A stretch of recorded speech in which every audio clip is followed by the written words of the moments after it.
Well, good morning. Welcome again to Community Christian Church. My name is Nick. It is great to be together this morning. It's starting to feel like summer out there a little bit. The heat's up, the humidity's up. We're kind of in it now. I don't know about you guys, but I love a good story. I actually think summertime's a great time for stories, right? Like blockbuster movies come out or just sitting under the tree with a book. But man, I love a good story, right? TV, book, podcast, a good sitting around a bonfire, man. Love a good story. And I think sometimes when we think about the stories that we might hear in a place like this, or the stories that we might engage with in the Bible, I think we may have some ideas of the type of stories those will be. I think we have an idea of I kind of have an idea how that's going to go. And one of the things I love about the Bible is that it is kind of unflinching in the honesty of the characters and the people within it. I think if I were going to write a story to try to convince people to learn and know about God, I'd probably make the heroes a lot more heroic. I probably would cover over some of the embarrassing pieces a little bit. I might smooth over some of the messed up family stuff just a bit along the way. But the Bible refuses to. It leaves in all the embarrassments and the scandals and all the TMZ stuff. It all stays in there. And I'm excited because we're going to be diving into a series over the summer where we're going to be looking at one of the most fascinating people in the Bible. We're going to watch him from the day he's born until the end of his life. And we'll see him deceive and be deceived. We'll watch him run from conflict and wrestle with God and experience heartbreak and fear and loss and transformation. More than anything else, what we're going to watch is, what does God do with a man who does not always get it right? Which I have a vested interest in knowing, because I'm a man who does not often get it right. I know what it's like to feel like I make frequent mistakes. And in this story, we get a chance to see, well, what does God do with people like that? We're going to be looking at the person of Jacob. Now, this is more than just kind of an interesting biography. What we're going to be looking at is through Jacob's choices and his relationship with God. We're going to learn a whole lot about ourselves and about who God is. And look, just like us, Jacob is a product of his family. So before we jump into his story, let's just tell a little bit about the family he's a part of. His grandparents were Abraham and Sarah, right? So Abraham, who had this amazing promise from God that his descendants would be a blessing to all the earth. And Isaac and Rebekah are his parents. And what we see in his family is there's kind of some generational mistakes that are made that just kind of keep getting handed down and repeating themselves. Right, generation after generation, they struggle with some really similar things. One of the things they all seem to struggle with is when fear replaces trust. Right, so when Abraham is given this promise that his family will be as numerous as the stars and they'll bless all the nations, at that point he has no kids. And he kind of believes that, I think, but at some point he gets a little itchy and he's like, man, this isn't happening, so I'm just going to make it happen myself. And he steps outside of God's plan. He steps outside of God's timing because the fear of it just really took over trust. There's a time in both Abraham and Isaac's life, so Jacob's grandfather and father, where they lied about who their wives were in order to save themselves. Right? They were afraid. Instead of trusting in God, they're like, no, they're our sisters. They're not our wives. Because they were trying to protect themselves. And what you see is that some of these struggles are just handed down again and again and again. Family histories do that sometimes, don't they? And then we are introduced to Isaac, and we're introduced to Isaac and Rebekah when we are talking about how they are desperately seeking and wanting children. They want kids. And this is not like an idle desire. We're told they've been praying to have kids for 20 years. Right? 20 years they're praying to have kids. And eventually, in God's own timing, he answers the prayer, and Rebekah becomes pregnant with twins. Except this pregnancy is uniquely difficult. It is painful, and she is afraid. And she asks God, what is happening? And this is what God answers about her pregnancy. And the Lord said to her, 2 nations are in your womb, and 2 peoples from within you shall be divided. The one shall be stronger than the other. The older shall serve the younger. And that's interesting, but to the original hearers or readers of this, that would have been fairly shocking. In the culture of that age, firstborns kind of got everything. right? The oldest inherited the family leadership or the family business. The oldest received the greatest inheritance. The oldest received kind of the family's blessing. It's just kind of how life worked. And God is saying, nope, not this time. Before either child has taken a single breath, for either child has either obeyed or disobeyed or succeeded or failed, before they've proven anything, God's already chosen that the younger son is going to lead. And I hope we don't rush past the significance of that. Before there's 1 ounce of performance, God's grace exists, right? God's grace always precedes our performance, right? The younger hasn't earned his leadership by his strength or his cunning or his ability. This is a gift from God, right? He's not even born yet. This is all grace. The same is true for us. Grace always precedes our performance. Finally, the day comes for the twins to be born, and the details surrounding their birth, it's almost like it's symbolic from the very beginning.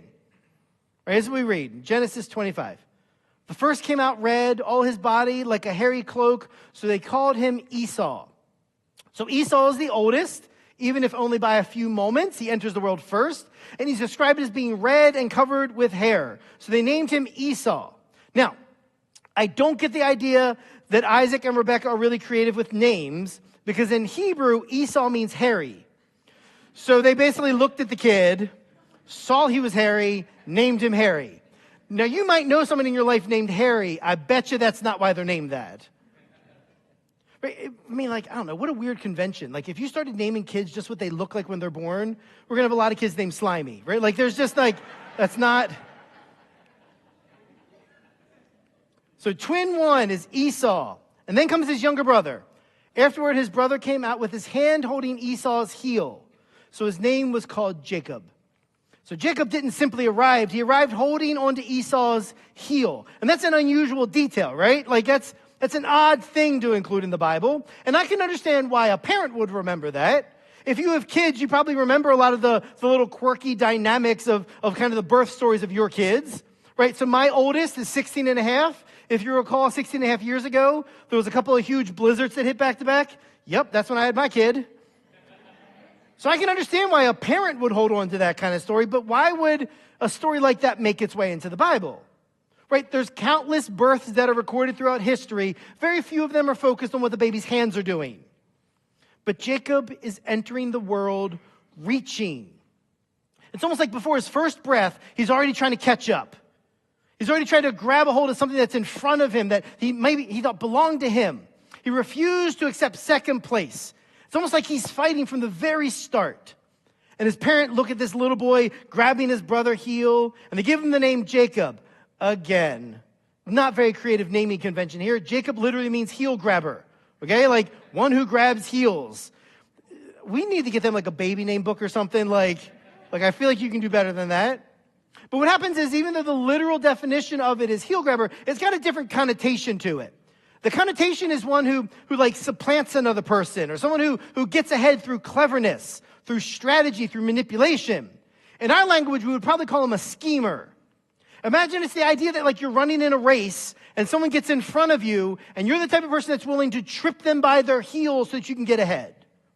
I enjoy soccer. I don't know any World Cup people, any people watching the World Cup. I've been watching it. My son and I had a chance to go to a game on Thursday up in Philadelphia. And if you watch soccer at all, particularly at the higher levels, what happens when someone gets beaten and they're running past them? They just start grabbing them. Like they try to trip them. They try to knock them over. That's kind of what the connotation of Jacob's name is. And it's fascinating because Jacob spends much of his life living into his name. Jacob grows into someone who bargains and calculates. He manipulates. He's always kind of a few moves ahead. You get an idea that Jacob lives life like it's a chess game, and he's always thinking a little bit ahead. And so here's the twins, Esau and Jacob, Harry and the schemer. Now, we don't know everything about their childhood, but we read this kind of quietly heartbreaking line about his family. This is what we read about his family. Isaac loved Esau, but Rebekah loved Jacob. And that's a little bit heartbreaking, isn't it?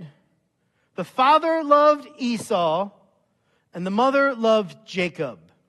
Right? Already you can kind of see how the division this might create. Dad had his favorite. Mom had her favorite. And instead of this family that's united around love or mutual support or respect, there's alliances, there's divisions.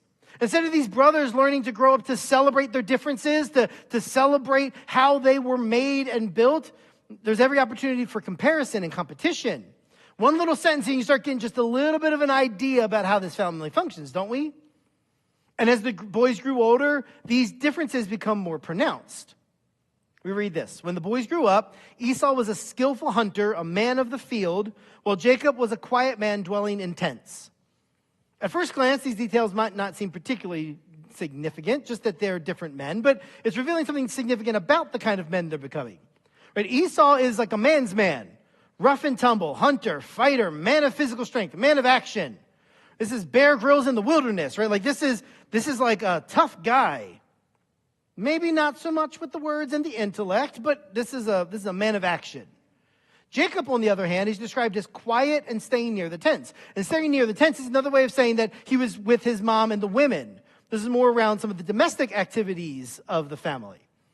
So he was raised much more into social settings, much more into conversations, much more into interactions with people. He becomes a person who is patient. He learns the power of listening, the power of words.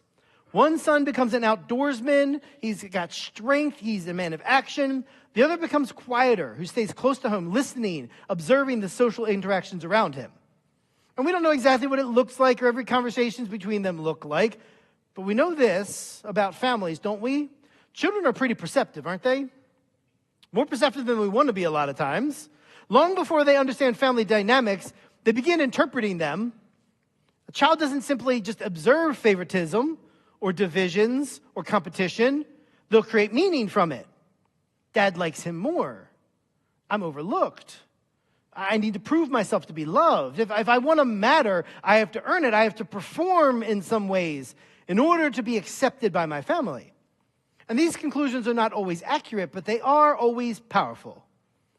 I'm a counselor. I sit across from individuals and families, and one of the things you see over and over again is people who spend decades of their lives reckoning with what happened to them as children. So many of us spend chunks of our lives responding to the stories we've been told growing up, the stories that we've told ourselves, the stories that our families tell us, whether they meant to tell us a story or not. And I'm going to bet Jacob had a story of his own. Maybe he looked at Esau and thought, he's stronger, but I'm smarter than he is. Maybe he watched his father admiring his brother in his hunting. He's like, I'm never going to be able to do that. Maybe he began believing that this blessing, if it's going to come, he's going to have to get it for himself. He's going to have to build it for himself. And families shape us, don't they? There's this incredible ability for our families to they teach us how to live. They teach us how to communicate, how to handle conflict, how to express emotions. We learn how to do life by watching the important adults around us as we grow up. The good news is that while families shape us, they don't have to define us. The family you came from may explain some of your current struggles, may explain some of how you see the world, but it doesn't have to have the final word over your identity. It's one of the beautiful kind of undercurrents of the story of Jacob. That he grew up in a family that's kind of messed up. And you can see right from the get-go some of the divisions and stress and struggles of that family. And yet his family never determined what God was able to do with his life. Our families, with the good, bad, and ugly that comes with it, they don't have the final say in our lives.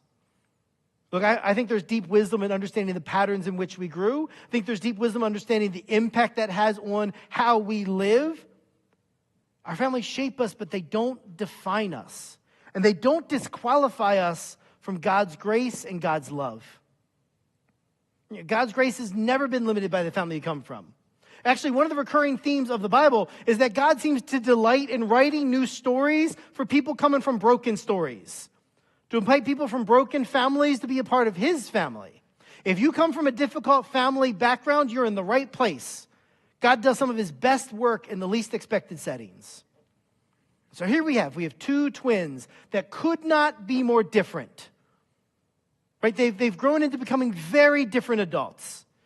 Esau becomes this impulsive person. Jacob is calculating. They're kind of coping with life on kind of opposite ends of the spectrum. One of them is driven by his appetites, one driven by his anxieties. Both of these brothers are broken. They're just expressing their brokenness in different ways. And one of the questions they seem to have to answer over and over again, and they answer differently, is the question, can I really trust God? Both of these kids are raised in a family that understands the legacy that they've been handed from their grandfather, Abraham, to their father, Isaac, to themselves. The blessings that God has promised them. They know these stories. And they come to this question of, can I trust God? And they both say no. They just say no differently. Esau answers, no, I don't think I can trust God. So I'm just going to do what makes sense and feels good for today. I'm just going to kind of live in a small reality here that just focuses on today. Don't worry about tomorrow. Jacob answers, no, I don't think I can trust God. So I guess I'm going to have to rely on my own planning and my own control and my own strength so that I can make sure tomorrow's okay. It's just fear wearing different clothing. And we can see this play out in this moment between the brothers. Right? It's this small moment where we kind of get an idea of the value that plays out in each of their lives. Right? And it's this little everyday moment, but we can learn a lot from it. And it's all because of a bowl of stew. Now, I don't know if you guys are soup people or not, but I'm just curious. If you had to pick between chicken noodle and tomato soup, which one are you going? Who are chicken noodle people? Who are tomato soup people? A little bit toward chicken noodle there on that one. How about this one? Who would choose chili or jambalaya? Good bowl of chili, bowl of jambalaya. Okay. Less for jambalaya, but more enthusiastic. I like it. Like the people with jambalaya are a little bit more passionate about it. How about this? Maryland crab soup, cream of crab soup. Oh, now we hit a nerve. Now we got there a little bit. All right, so who's going Maryland crab soup? Cream of crab soup. Okay, who like mixes them together? Have you ever had like yeah. I'm with you there. That one's pretty good too. How about this? Would you rather have your soup in a bread bowl, not in a bread bowl? Bread bowl, not a bread bowl. I don't understand you. Bread makes everything better. Like, I would eat almost anything if it's in bread. Who would just skip soup altogether and let's just get me to the meal? I don't even need any soup. A couple of you. Yeah, I understand that too. Like, let's not fiddle around with soup and salad. Let's get into it. This whole story between Jacob and Esau we're going to look at revolves around a bowl of stew. And it unfolds in a surprisingly simplistic way. There's no dramatic speeches. There's no great battles. There's no miraculous interventions. If this was a movie, there would be no swelling music and dramatic cinematography. It's just an ordinary day. Esau's been out hunting, which is a regular occurrence for him. Jacob is at home cooking, also a typical occurrence for him. And Esau returns from the field exhausted, and he sees Jacob stirring a pot of stew. Right? Insignificant moment. The Bible has a way of pointing out how sometimes insignificant moments can lead to some pretty deep things. This is what we read in Genesis 25:30. This is Esau talking to Jacob. Let me eat some of that red stew, for I am exhausted. Simple request, can I have something to eat? But Jacob sees something different than just a brother asking for something to eat. Jacob sees an opportunity and he continues to live up to his name. So this is what Jacob responds to. Can I have some soup? Here's Jacob's response. Jacob said, sell me your birthright now. That's weird, right? Like that's kind of out of nowhere. Like, could you imagine your brother walks in, it's been a long day, you're at the kitchen, you're cooking, he's like, oh man, that smells great. Can I have some? Absolutely. But first, let's get out the will and sign over your inheritance. Like that's an odd interaction. But what happens is, this is one thing I think you need to realize, this is not a spur-of-the-moment thing for Jacob. He's been looking for an opportunity for this. There's no way in the world you can convince me this is a spur-of-the-moment conversation. I've never once in my life accidentally asked somebody for their inheritance. No, he's been planning this. He knows he's second in line. He's been waiting for the opportunity. And here it is. His brother is exhausted, and he is hungry, and he is impulsive. And Jacob sees this as a chance. And so he seizes it. Right? Something that Jacob's been thinking about, something he's been conceiving. My guess is Jacob's afraid he's not going to get what was promised to him. So he's just going to make it happen himself. My guess is that Jacob is not quite sure this is going to go in the time frame that he has in mind. So Jacob just conceives a plan to try to grab that birthright himself. And he's going to jump in front of the line. Remember, before Jacob was born, Rebekah was told that Jacob would rule over Esau. That was the promise. God gave him a promise. Of course Jacob knew about that. Him and his mother had a close relationship. But it doesn't seem like Jacob is quite so sure God's going to follow through. And here's the tragedy of this moment. Jacob doesn't even have to do this. He doesn't have to manipulate this moment. Jacob is chasing for something that's already been promised. He is scheming for something that he's already been told is going to be given. Where he acts as though the future of God's promises rests entirely on his own shoulders. Jacob says, sell me your birthright. And here's the response we get. Look, Esau says, I'm about to die. Side note, no, he's not. He's hungry. Esau says, look, I'm about to die. What good is a birthright to me? Jacob said, swear to me now. So he swore to him and sold his birthright to Jacob. Esau, he is hungry after a long day. And he is emotional and he is impulsive. And he treats this moment with a huge amount of urgency. Emotions do that sometimes, don't they? When we get all stirred up emotionally, everything kind of feels a little bit more urgent. Esau wasn't making a rational decision here. He was making an emotional one. And he allowed a temporary feeling and a temporary need to determine a permanent decision. He traded his future for the immediacy of the right now and the urgent. Now, the birthright, this is far more than just possessions. This is a big deal. This is about leadership. This is about responsibility. This is the covenant of promises that God has made with this family. And what Esau is saying is like, yeah, covenant with God and promises and inheritance, but soup. And he just trades it away. Esau looked at all of that and he concluded one meal matters more. Right now matters more than later. Right now matters more than things that are significant. I'm going to enjoy it now and I'm going to pay for it later. It's like a bad Snickers commercial. But before we're maybe too hard on Esau, we kind of do this all the time, don't we? And look, I'm not even being metaphorical. Sometimes we literally do this. I know people who are in significant credit card debt and still buy DoorDash on their credit card.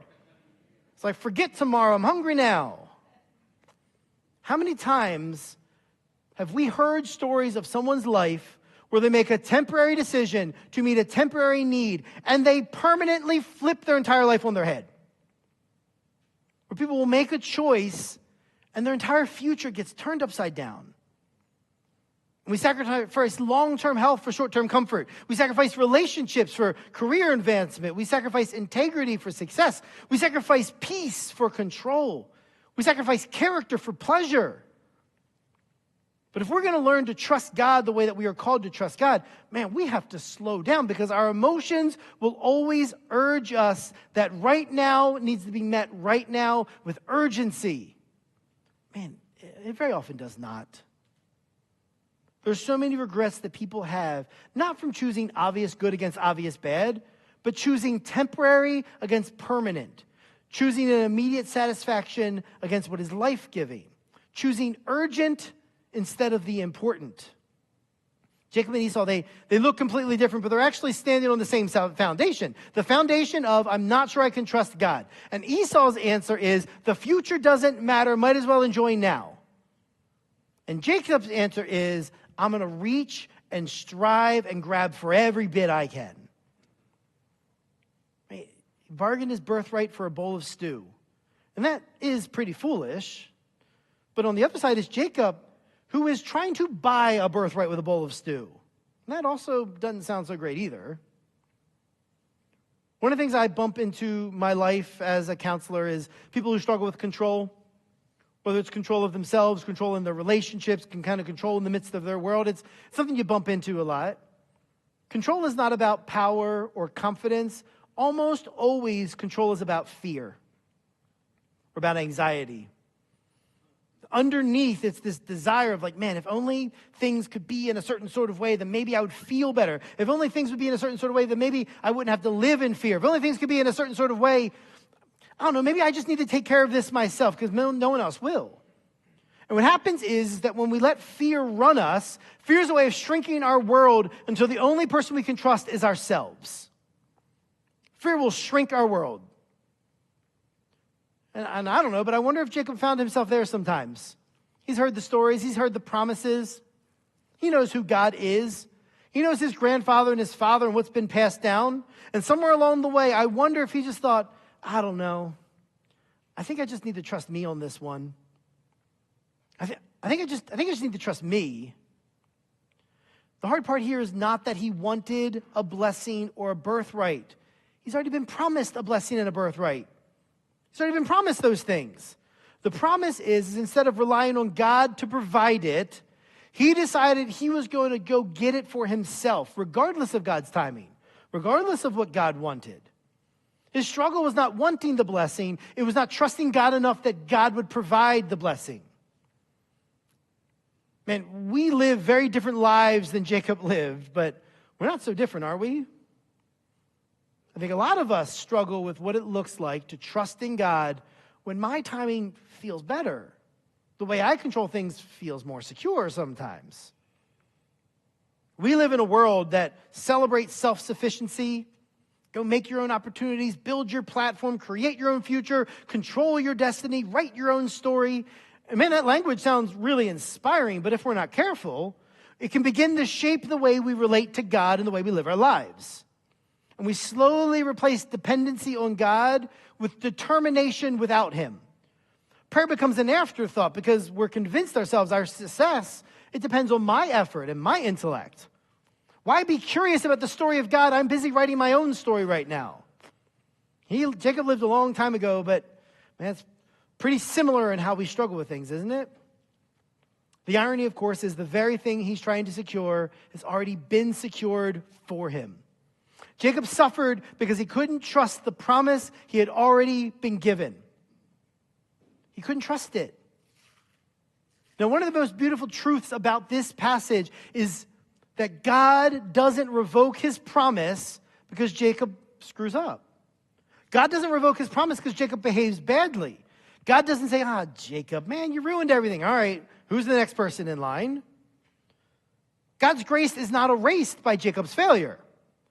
Now look, let's be honest. This does not mean Jacob did not escape the consequences of his choices. Actually, he paid pretty dearly for the consequences of his choices and the division that was created between him and his brother. But God's faithfulness proved stronger than Jacob's fear. And I hope that we can grapple with that for ourselves this morning. Jacob did not finally figure everything out, but God's faithfulness was stronger than his fear. God isn't finished with Jacob yet. That's good news for us. Because if God isn't finished with a scoundrel and a schemer like Jacob, perhaps he's not finished with me or you either. But there's this young man who entered the world grabbing his brother here, and now he reaches for his brother's birthright, and he's trying desperately to seize onto God has already decided to give him. And the beautiful part is that God is not done with him yet, even though he keeps messing up. I think there's so many of us who've been told, whether literally or just quietly, that we have to earn God's love. And there are people who kind of live their lives in such a way where they look at their choices and they think they've been disqualified from being connected with God. I think there are people who really believe in God and believe in His love and His promises, but they either feel like they're disqualified or, man, it's just really scary to let go control of what I want or my plans. The life of Jacob reminds us that God gave us His grace before we performed anything, and even when we mess up, we're not disqualified from God's grace. And if that's true, then maybe there's hope for all the Jacobs and Esau's out there, every single one of us. And there's this one line that you keep seeing over and over again as you read through this story. This one thought that just keeps coming back to me is Jacob spent his life trying to seize what God had already decided to give him. How much energy and effort did he spend on something that was already his? God simply chose him. Doesn't mean Jacob's choices won't matter. They will. And he will have to pay for them. One of the greatest tensions in Jacob's life is what does he do when fear and faith collide? But God has already spoken. God's already promised. Yet Jacob spends his life living like it was not true. And I think that we have to be very careful not to live in the exact same way. I think there's a lot of us that if we are not careful, can live functionally like atheists. We can say that we believe in God. We can come to a church building. But when it comes to how we live our lives, how we make our choices, how fear steers us or guides us, ultimately God does not have a seat at that table. I think there's a lot of us that can be tempted to think, if only my circumstances were a little bit different, if I only had a little bit more money, if only my problems could be solved. Maybe if I just work a little bit harder. Maybe if I could just anticipate problems better. Maybe if I experience more pleasure in my life. There's no peace in that. There's no rest in that. It's an exhausting life. And then all of a sudden, control can feel like security. And planning begins to feel like peace. And achievement begins to feel like identity. And the problem is not that those are inherently bad things, but they are bearing weight they were never asked to bear. They are bearing weight that only God can. So maybe the invitation for us today is to ask some good questions about how we manage the intersection of faith and fear in our lives. Now, Esau and Jacob are very different people, but I think each of their reactions gives a little bit of a hint of some of the reactions we might have when faith and fear collide. When faith and fear collide, are we tempted into just releasing tomorrow to tomorrow and trying to have my experiences and my pleasures and what I want right now? Or do we strive for control? Do we strive in the midst of our anxiety to scheme for what comes next? These are, of course, extremes, and most of us will exist somewhere in between. But I wonder if you're willing to ask the question, what happens in me? What happens in my choices when my faith and my fear collide with each other? What patterns do you have in that part of your world? Maybe there's an invitation today for you to pay attention to the family you grew up in. Maybe you need to ask some questions about the family you were a part of. What kind of things did your family hand down to you? Maybe you need to ask the question like, hey, what are some things that my family handed down to me and I would love to hand that down to my kids? What are some things where I would fight tooth and nail to never hand down to my kids? Maybe you need to ask some questions about how your family has impacted you, how you see your world. Maybe if you're a parent, you can ask the same thing. You are framing a life for your kids as well. You are shaping them in some significant ways as well. Are you handing down what you hope to? Are you modeling what you think is healthy? Maybe today we all need to grapple that the promise of grace was before performance. Love before merit. You cannot be qualified for it. You can't be disqualified from it. God's love has already been given. It's already been given to you and to me. We've already been invited to be a part of God's amazing family. You see, Jacob, he couldn't earn God's grace. And in his failing, he could not lose it. This is the story of God. And when we gather, we celebrate communion because the expression of this part of the story of God.